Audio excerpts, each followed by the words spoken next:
Vážení přátelé, zatímco v roce 2022 jsme na srazu do Českého ráje pořídili více než 800 GB filmových záznamů, v roce 2023 se nám nepodařilo nafilmovat ani 80 MB pohyblivých obrázků. Z této trošky se nedá přibližně 80% použít, takže nám nezbývá, než rozhýbat fotografie asi nějak takto.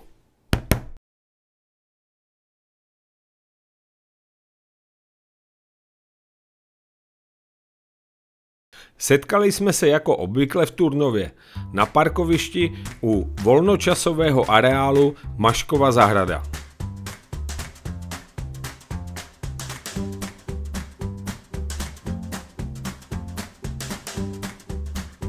Odsud jsme vyrazili do obce Klokočí, protože prvním naším cílem byla přírodní rezervace Klokočské skály.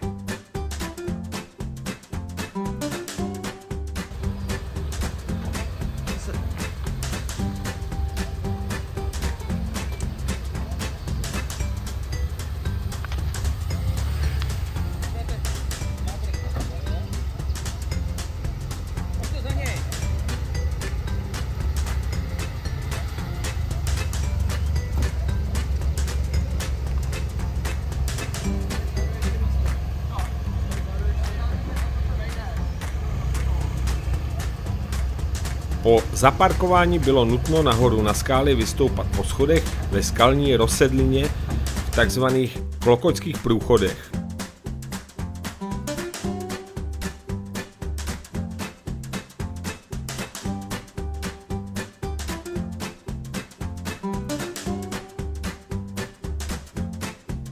Fyzicky zdatní se vydali po červené turistické značce, po které došli až na vyhlídku Zdenčina skála.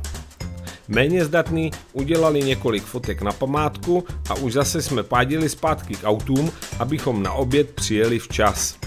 Z Klokočí jsme jeli zpátky na Turnov. Bohužel, v Turnově jsme se roztrhli, přibližně polovina řidičů se ztratila. Naštěstí byli vybaveni itinerářem, z kterého věděli, že nyní jedeme do restaurace Skála v obci, která se jmenuje Klášter Hradiště nad Jizerou. Tak si adresu zadali do navigace a na plný plyn vyrazili k cíli. My, co jsme se nestratili, jsme jeli původně plánovanou trasou po okresních silnicích, ti ztracení to vzali po dálnici na Prahu, takže do cíle přijeli dříve než my.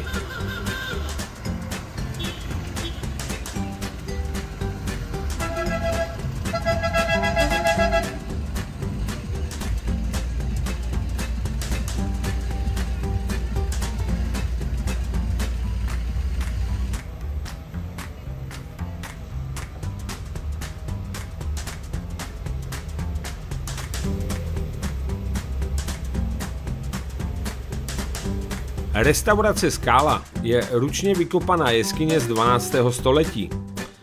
Vykopali ji mniši řádu cisterciáků při stavbě svého kláštera. Údajně jeskyni kopali 38 let.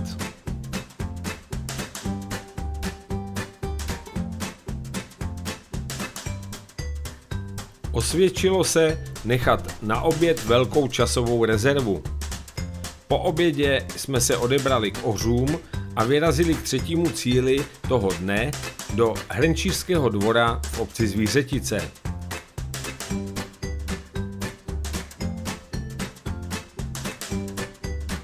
Filmový záběr z této trasy vypadá takto.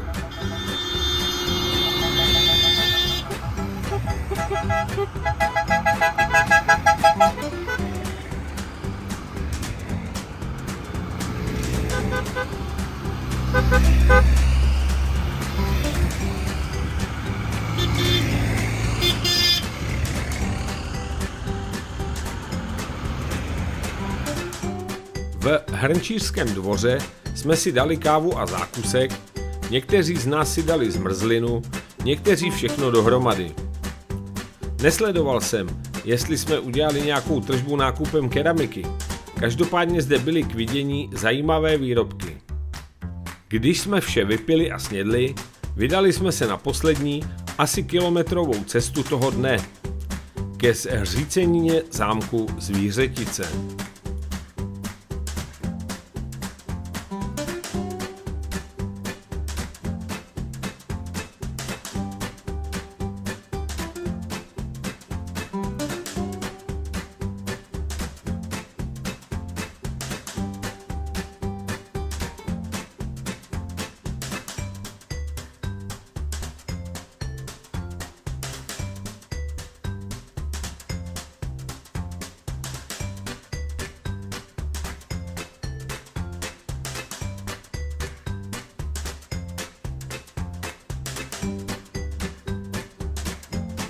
Potěšující bylo, že na zámku se právě v tuto sobotu konala akce s názvem Když hudba pomáhá, díky které zde bylo možno zakoupit různé občerstvení, ale hlavně jsme mohli zažít několik vystoupení pěvecké skupiny Rybičky z Únětic.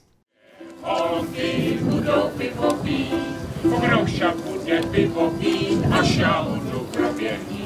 Vy naše děti bude pít, a naše děti budou pivo pít, naše děti budou pivo pít, naše budou pivo pít, až my budeme proběhní, naše děti budou pivo pít.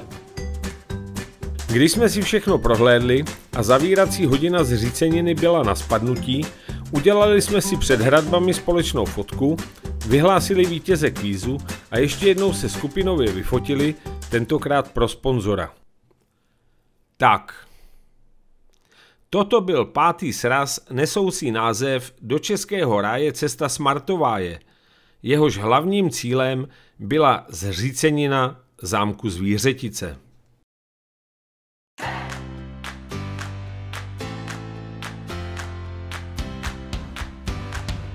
Kam pojedeme příště? Nezbývá vám nic jiného než hádat. Ale už teď si můžete ve svém kalendáři vyznačit a rezervovat termín. Sraz bude 8. června 2024.